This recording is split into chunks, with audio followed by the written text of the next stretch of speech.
Hello everyone and welcome to your horoscope for the week of November the 11th till 17th, 2024.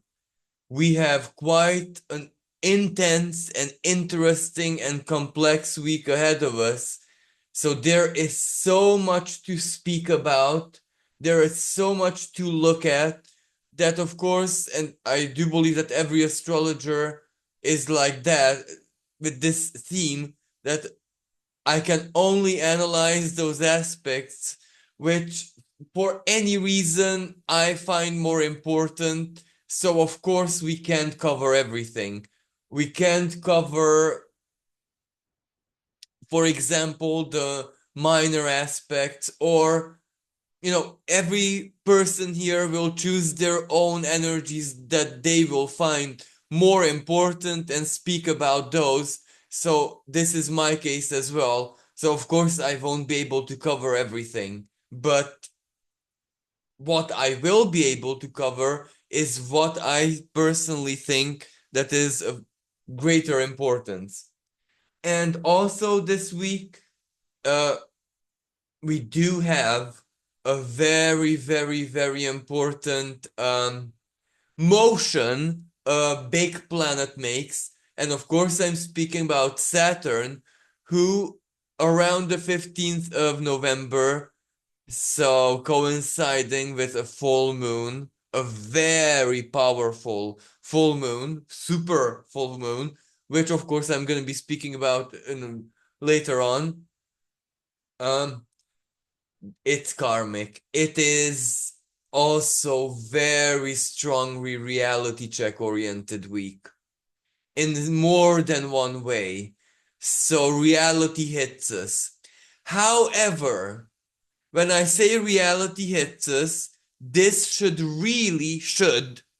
not be the case, because there were so very many different type of aspects going on all throughout the summer, all throughout the autumn. So even just a few weeks ago, even last week, one of them,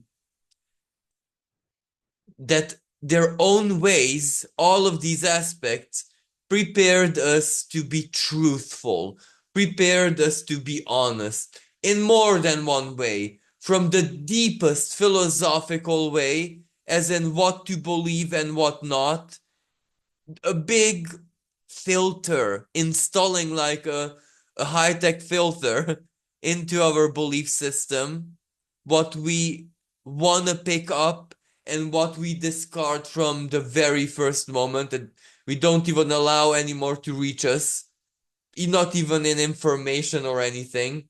So there's that. But to the most practical, minimalistic,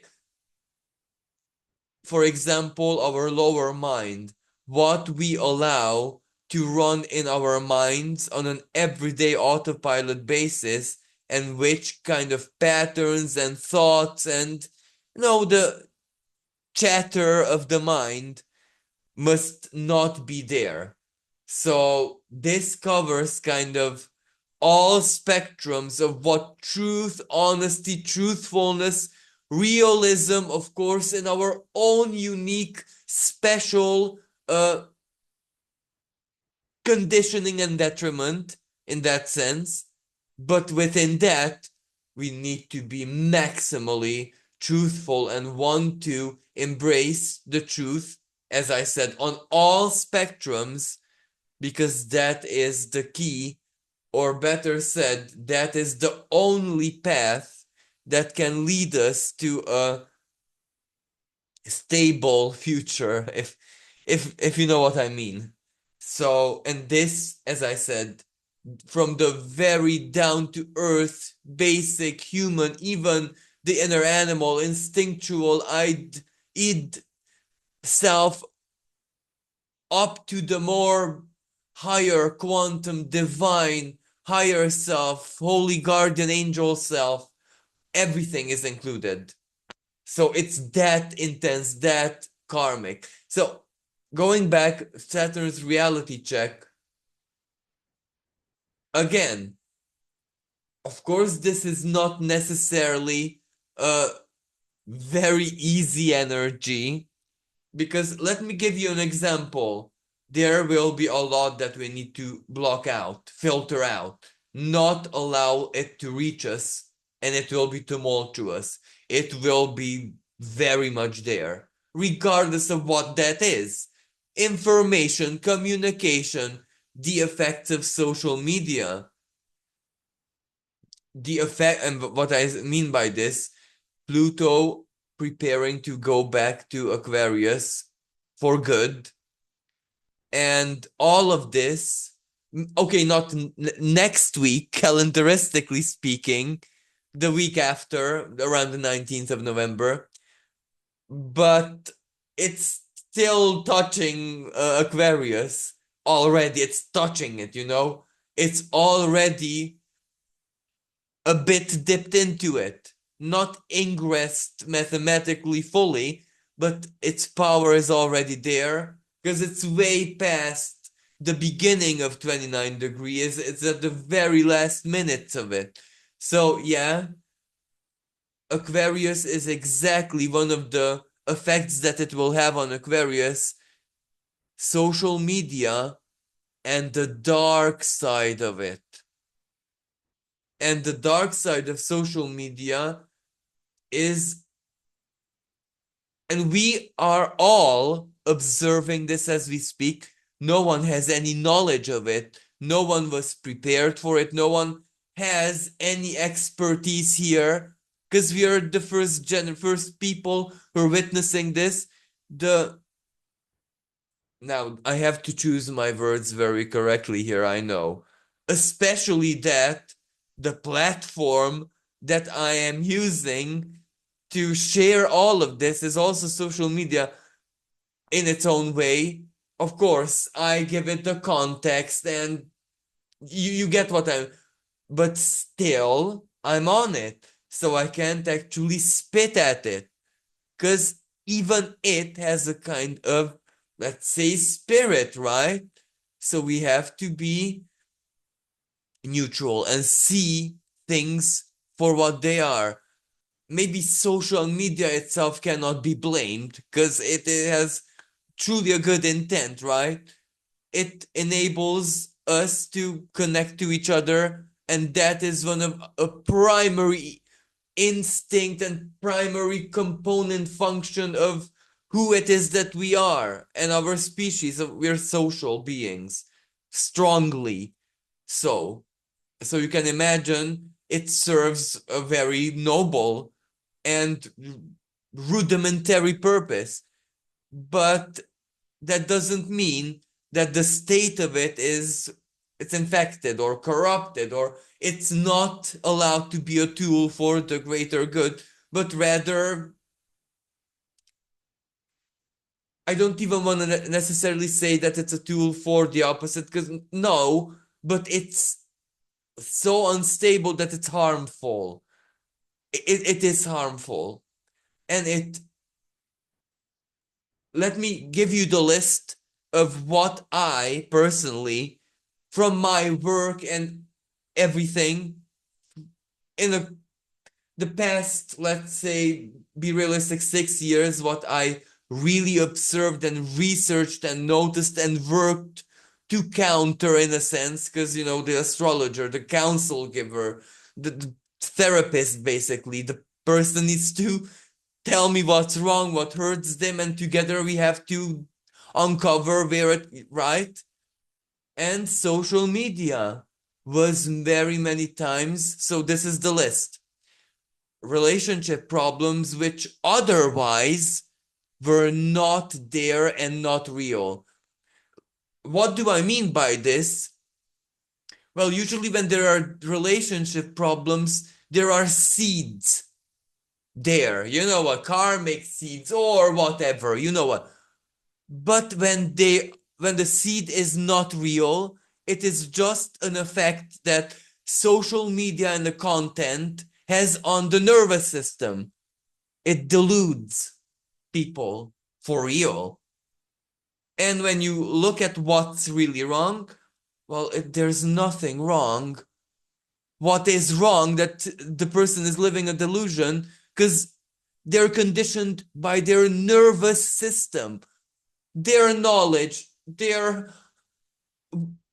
even their way of thinking, their faith, it won't matter, because it's the nervous system that is being triggered, used, tapped. It's the interface of that, right? So this can happen regardless of the person's education, personal power, wisdom, worldview. Outside of the person can be the most enlightened being, but they will suffer indiscriminately the same as anyone else. The delusion, it creates a certain kind of delusion. You won't really know what turn, and I'm so sorry to use these words, but this is very important what I'm saying. Not necessarily just in the context of this week's horoscope. And if you're interested in this, just leave a comment, because this is really worthy of having a video of its own as a phenomenon, the results of my research. And I'm very sure that all of my colleagues out there will agree with this. And they have their own expertise and what they lived, how they worked with people to counter this. So, again, going back to the main idea. So, what the content, and it's illusionary, deceptive, it deceives the senses. It's illusionary by nature. It creates a certain kind of disconnect where the consumer, again, I am so sorry to repeat myself, it doesn't matter how elevated, enlightened the consumer is, it doesn't matter. None of that matters. Lives a kind of delusion, so they won't know what they like anymore. They don't know what turns them on anymore. And I don't even just say it in a sexual, sensual sense, but anything, what type of movies or art, or it's like when you put a lot of different ingredients in the fruit processor, but it's not going to be a rainbow, a burst of, it's going to be a homogeneous goo, which usually has a really questionable coloring, like everything mixed together. So and that is not good for our senses. That is not good for the human nature. We, even as human animals, we don't like that. That harms us. That hurts us. We, as human animals, again, we operate at best when certain things are straightforward. Hence, the sign of Virgo that exists within our being, that can manage things, categorize things. It can tell us, it can differentiate lucidity from, let's pretend, make believe. But if that Virgo part of us is not just flooded, but dissolved, or it's just a memory, well, you can imagine that our beings won't work anymore. We won't know who we are, and we can't blame any internal component. It's the nervous system condition. Who we are spiritually, internally, sensually, as we won't know who we are. We will live certain delusions, and I'm sorry to repeat myself. How enlightened you are, it will simply, trust me when I say, it won't matter. Because you will not perceive it as such. You won't perceive the danger where it lies. It will alter your senses little by little by little, but alter as in wash it out. You won't know. You will be unsensitive to nature and natural things, and highly sensitive to BS. illusion, the Maya, as art or as whatever, a playfulness, game, innocent, but when it's too much, when it's part of your being, it's not doing good. So, yeah, all of these problems sometimes, when they don't have a core, can exist almost as if they would be deeply rooted traumas or pains or wounds or hurts or some disability. And so, as I say, one, if you look at the case at the surface level, you will not know the difference only when you start digging. And sometimes, as I said, in this day and age, in the world post 2020, and this is where I'm referring to both Saturn and Pluto together, and both the Great Conjunction and everything else that went on that fated here. The world post 2020, well, it's very, very different. And the problems are different. Problems that never ever existed before. And they look exactly the same, like the classic, the usual, what's in the psychology or whatever manual. And when you start digging into them, they're just an effect of technology and way too much make believe. Way too much, excessively way too much make believe. When you give the mind the freedom to go wild, it will, but it will also get lost. It won't, a trail of breadcrumbs will not do it anymore. You need a rope, a strong, tight rope to pull you back when you go way too outer your own space, let's say it like that, into virtual space.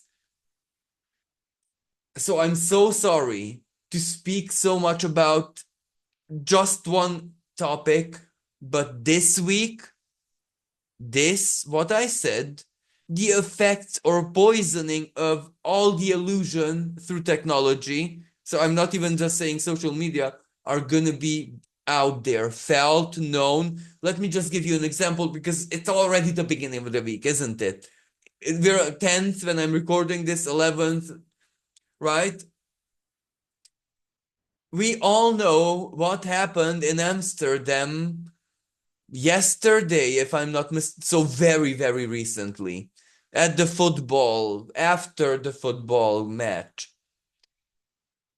Look at the media, look at the free media, and look at, for example, Sky News Australia. The two narratives are almost like two different universes. Literally, Sky News Australia lives in one dimension where things are such, because look at the conviction, look at the pathos, look at the passion there. The other media, and the same passion, pathos, lives in like a mirror universe, the anti of the other one. So, you know what and you can imagine neither is the ultimate truth. Neither are presenting the truth as it was, because the truth as it was is probably multicolored and faceted and chaos. When a lot of different elements come together, boom. So the truth is still out there. But this is what I mean, fragmented reality. And this is on media, on news platform, and you can imagine that for those people, those souls, let's say it like that, who are genuinely interested in what's going on, they will be sucked into the dimensions of the news outlet or where they're receiving the information from. they will be sucked into that dimension. You know what I mean?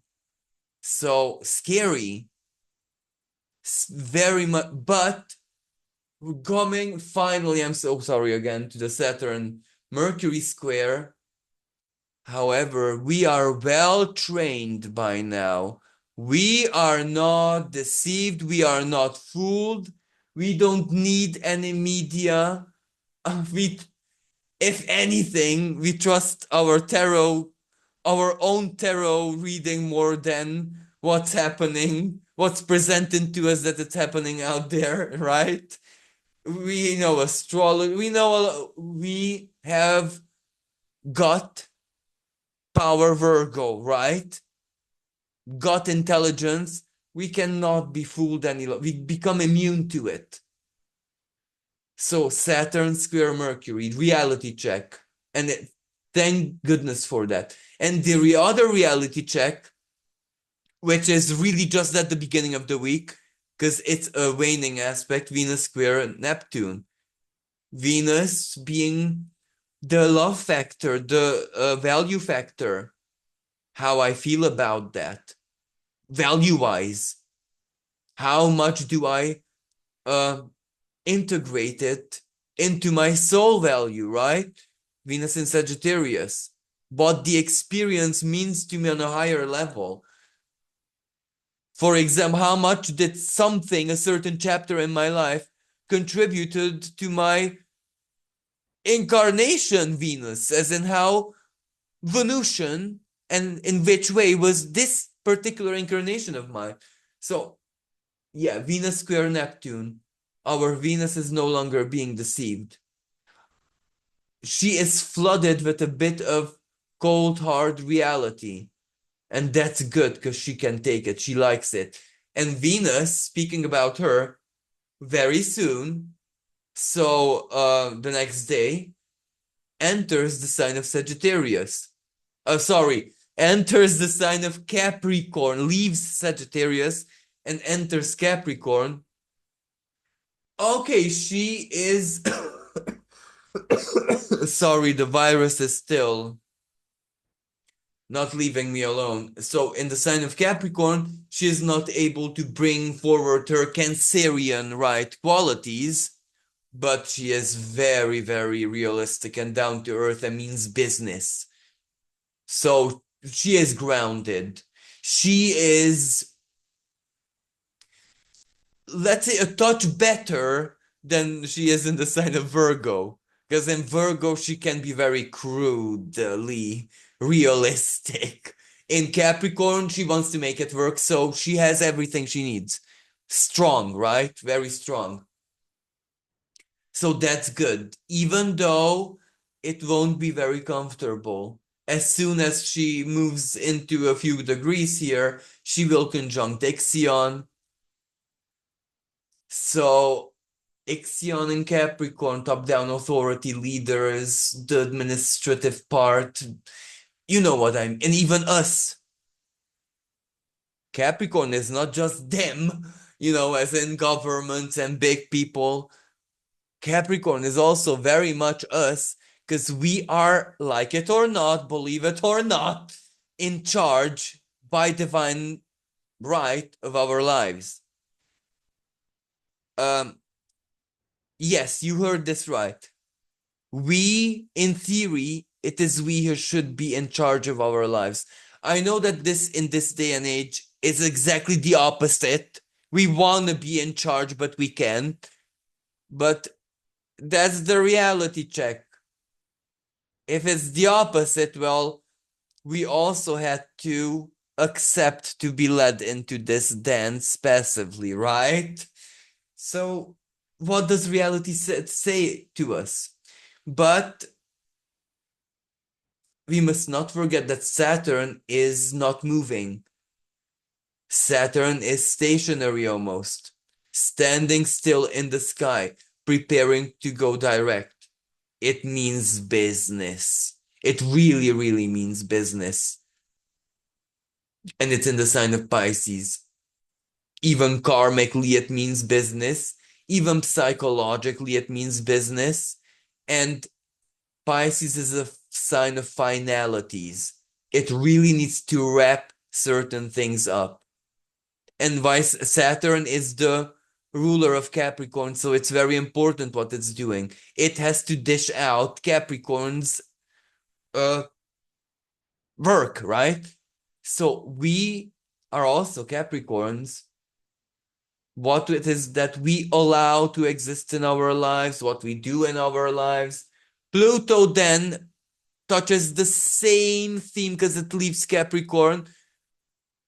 What did we learn as bosses, managers, administrators, curators, caretakers of our own lives? The Emperor card in Tarot. What did we learn as leaders of our being? How has our lives changed? Power dynamics are different. What is never, ever, ever, ever, ever gonna be the same again in our lives in a Capricornian way again? In employment, in career, in father, mother, relations with family, etc., etc. What we discipline ourselves as, or where it is that we demolish the strong self-discipline. What it is that we learn to not judge anymore. Where have we erased the chains? And where have we done the opposite? Discipline the beast. Put the chains on it when we had to. What have we not allowed anymore to rule over us anymore? A relationship, a feeling, a desire, a want, a worldview, a faith, a false image. But where have we seen and embraced the truth as well?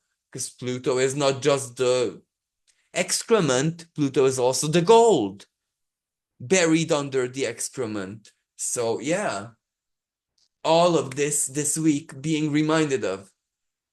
So I'm so before I get Sun trine Moon at the very, very beginning of the week. So this is where already it's almost like we feel it coming. We feel something coming. We are ready. We want to accept the truth, reality as the situation truly is, because we want to work with. This is the feeling. Mars will slowly start to trine the North Node in its home sign of Aries. Mars being in Leo, so very strong, powerful, exalted, even if it's still opposing Pluto, so delicately so, right? But it's picking up strength and understanding and courage and inner motivation to do something with its situation. So Mars is empowering the North Node, empowering Aries itself, which is good. Okay, it can, I know it's a trine, but it can, in the present context, Mars, god of war, right? Aries is when governments don't want to listen and ignore the truth, ignore everything. They're just going according to their agenda. So that's the not so nice part of it, because it also empowers them.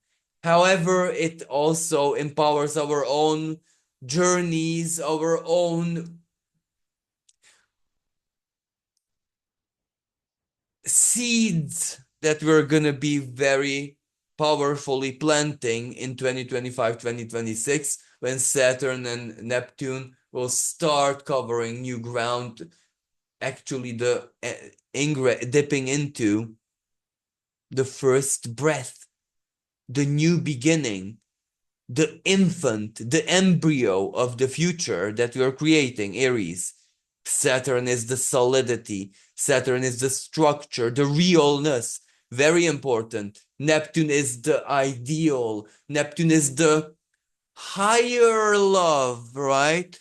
The compassion, the human spirit, human and humanitarianistic spirit that needs to guide our faith, the dream of love and community and protection, safety, the dream that has to guide us there. But the nightmare that we have to release. And the release of the nightmare comes first hand. Now is the nightmare. Why? Neptune conjunct Saturn. Saturn is also karma, the result of our truest emotions. Neptune and Pisces, our truest emotions from deep within our soul, those are enacting themselves right now.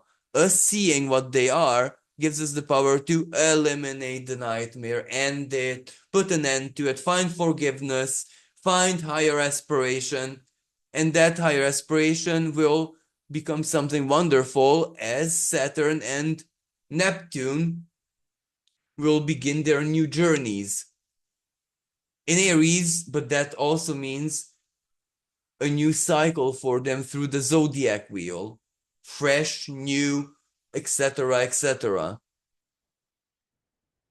So, yeah, this week, believe it or not, is a preparation for that.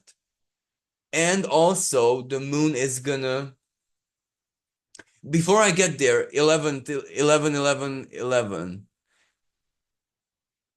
it's actually gonna be a magical day at the beginning of the week, this 11th of November. It's not just the 11th synchronicity, because there is, sun trine moon, and the sun is gonna move into a trine with Neptune soon, magic in the air, in the truest sense.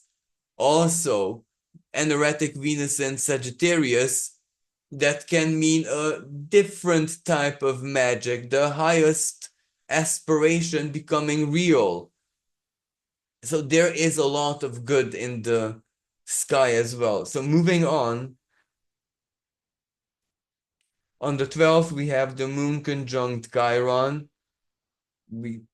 Actually on the 13th here.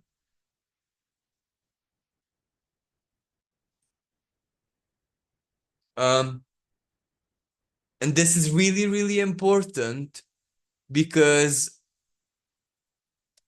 Chiron is gonna be in a certain way activated by Mercury, for example, and Mercury is gonna activate Chiron 3 times because it will go retrograde later on in November.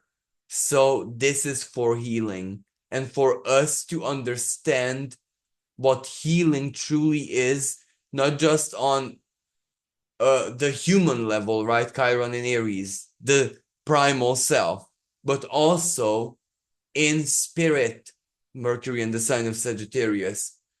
So it's highlighting our wound and vulnerability because it prepares us to make important moves and choices in the future for our personal healing.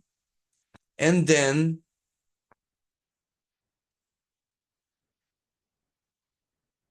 we get to the full moon on the 15th. Now, on the 15th, exactly under the light of this full moon, Saturn stops and prepares to go direct. So very karmic. A note of seriousness here, a note of karma in the deep Piscean way. You know what I mean? So whatever lurks in the shadows is, we see the tip of the iceberg, but we know clearly that the main body is underneath and it's huge. That's what Saturn is now gonna do. So the full moon is gonna be even more intense because of this. The full moon takes place at 24 degree of the sign of Taurus. So it will kind of sextile Neptune, which means the Scorpio sun trines Neptune. Again, what is being revealed? What is being dished out? This is a trine, okay, a purgatory trine. It comes out, it flows out, it cleanses itself. And I wanted to say when you pop a how you call it, the blister, and the pus comes out. But let's not make it graphic. But elimination is very much part of healing, right? Mercury is starting to hold a trine with Chiron. So very again, healing theme. Jupiter sextiles Chiron. Jupiter in the sign of Gemini. So that's where Jupiter retrograde. We're really, really trying our hardest to understand healing, what it is that we need to do, our limitations, our pros, healing the wound and all of that, both individually, but also collectively, because looking at the world right now, you see how the wound is passed. The wounded are becoming the wound givers, and the two are the same. And you also see how these two energies cyclically always done that to each other over and over and over again in different contexts, in different ways, even in timelines which precede our recorded history. Anyway, and we will see this on our own lives one way or another as well. Even if when I say own lives, it can be someone in our lives and see it through their lens of their being. So, and the full moon conjunct with Uranus very tightly, which means the sun opposes Uranus very tightly. Surprise, shock, revelation, something dished out. It is also financial, right? A financial energy or value energy or love energy. Shock in that because Venus is the ruler of the full moon and Venus is conjunct Ixion. So Ixion is going, rebelling against the law, going against the norm. The norm is the enemy. That's literally Ixion, Venus conjunct. So there's value in that, or that determines value. And in the sign of Capricorn, a type of value that is very important. And Venus, along with Ixion, of course, hold a quincunx with Mars. Venus, the female passive principle, Mars, the male active. When these two converse in any way, shape, and form, usually it's about creativity, how I get what I want, or what is being given to me, how does it please me. Quincunx, things are not as they seem. Because Mars, impulsive in Leo, but opposed by Pluto, a bit subjugated by Pluto. So Mars is, the heart is a bit irrational, right? Not, and Venus in the sign of Capricorn, she wants to get it right. And the quincunx, so regardless of what shocks you, what happens, full moon and Taurus, what is being revealed, don't react to it yet. Allow it to sink in, analyze it Venusianly. Mercury also opposing Jupiter at the time of this full moon. Again, shocking news, something is too much. We are being deluged by communication or information of our own thoughts, overthinking, plugged into electricity, emotional hype due to the full moon, super full moon, moon powerful in Taurus, conjunct Uranus, very hyper, restlessness, big emotion, but also fiery emotion because Mars in Leo, frustrated by Pluto, so very boiling. And then Mercury in its shadow already, if I'm not mistaken, in the sign of Sagittarius, so a bit debilitated. However, fortunately, it's a mutual reception with Jupiter. So they work it out. They are working this out. This is not a bad opposition. They have a purpose. They have a modus operandi. Let them work it out. Be patient with them. And another part of this, if we necessarily want to include it, the full moon, we can say that it trines or is trined by Pluto. Hand of faith, right? Very intense. Whatever intensity is, truth, information, feeling, whatever, it sets you free. Or it can be something that determines a big choice, a decision, reaction, value-wise, economically, in love and feeling, in Venusian domain.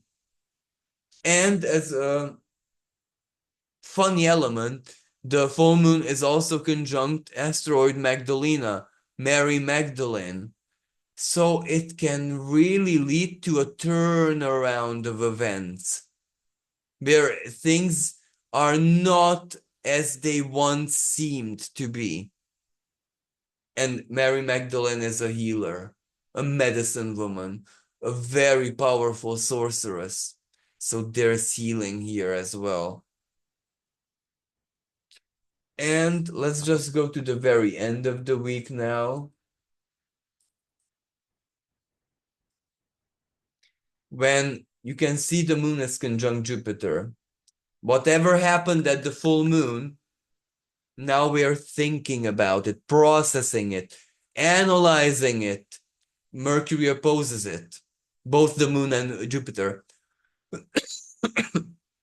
Now, of course, in the larger sense of the Mercury retrograde, this is a must, but it's not comfortable because we may overthink and analyze and panic, but not really get anywhere yet.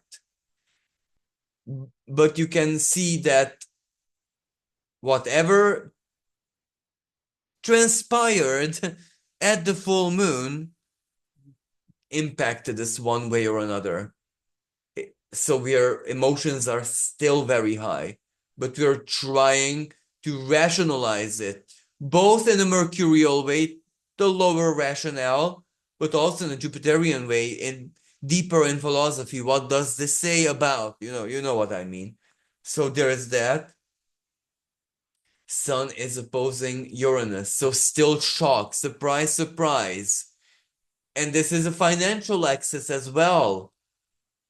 Venus is the ruler of Taurus, and let's include Mars as the ancient ruler of Scorpio. And both are Mars quincunx Venus. So this is where we really, really need to figure out the worth of whatever. Remember Saturn, standing still and going direct. Is it worth the sacrifice? Is it worth the time? Is it worth the hassle? Is it worth it or not? So I know I said, let's not go into minor aspects, but Pluto semi-square Saturn, that in itself also raises the question, is it worth the power investment? So this week will really shock us and have us thinking, but no, where is this 25, 24 degree of Taurus in your personal chart? Which area of life? Is it first house? Is the shock coming from you actually? Something about you, public image. What are you dishing out? What are you revealing? What are you exposing? What are you communicating? Is it second house? An investment? Do I invest in it? Do I take a risk, for example? Or something comes up and I need to find the money. Do I take a loan? What do I do? Or you receive money. How does that change your situation suddenly, unexpectedly? Third house, a totally radically different way of doing something, or a different way of thinking, looking at something, a radically different mindset, but which works. It requires you to get out of your comfort zone, but it has big rewards attached to it. But it can also be gossip, big news, shock coming from siblings, cousins, neighbors, etc., etc. Fourth house. Could it be something breaks down in your home house, an incident, but it leads you somewhere? It has a big meaning. The time is here for something, redecorate, renovate, or something for like that. Or something big news, big shock in your family. Someone's pregnant, or something happens in the family. Fifth house, creativity, a big ingenious strike of inspiration, and it leads you somewhere. Or something with children, surprise pregnancy, for example, or a shock coming from your proper children. Mommy, daddy, I did this. But let's hope it's positive, not a big tattoo that you didn't see coming or something like that. Or fifth house, a big risk, that a big leap of faith, a moment of courage. Let's hope it's not anger, a big outlash, because it can be. Four of sixth house, shock at job, routine, a strong, actually no, some things with your stomach, irritability, IBS, diarrhea, something with the digestive tract, or something blows your daily routine big time. Seventh house, contract, offer, job interview, boyfriend, girlfriend, partner, offer coming from someone unexpected. This can very well be your best friend. All of a sudden, I have feelings for you. What? You know what I mean? So a big shock, surprise, unexpected. Eighth house, again, financial energy.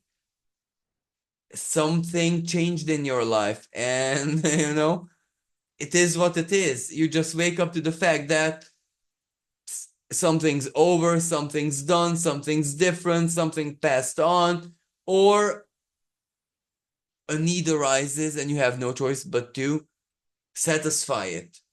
Financially, especially, get the loan, find the money. Or an idea is so good, because Scorpio can also very well be financial speculations. How to get where I want to get, right? An idea is so good that you're gonna take the risk, willing to risk it because it's ingenious. Ninth house, a travel, something from abroad, something with the law, something unexpected from from faith, worldview, suddenly changes. 10th house, career, soul path, soul calling, the structure of your life, the boss that you are in your life, right? 11th house, friends, social circle, hopes and dreams, and the principles you share with others. 12th house, unconscious psyche. This is where it can be big craze, or supernatural, or paranormal, or it can be so much in the 12th house. Karmic enemy showing itself. But somewhere there is this 25, 24 degree of Taurus in your life, and the surprise, and the big moment of truth comes from there. So thank you so much for listening. Truth be told, I can't promise you a Mercury or Mars retrograde special video, because if the virus doesn't leave me alone, I'm not capable of doing it. I'm so very sorry. So, but anyway, I'll try to cover it in horoscope or wherever. So thank you so much for listening. Until next time, bye for now.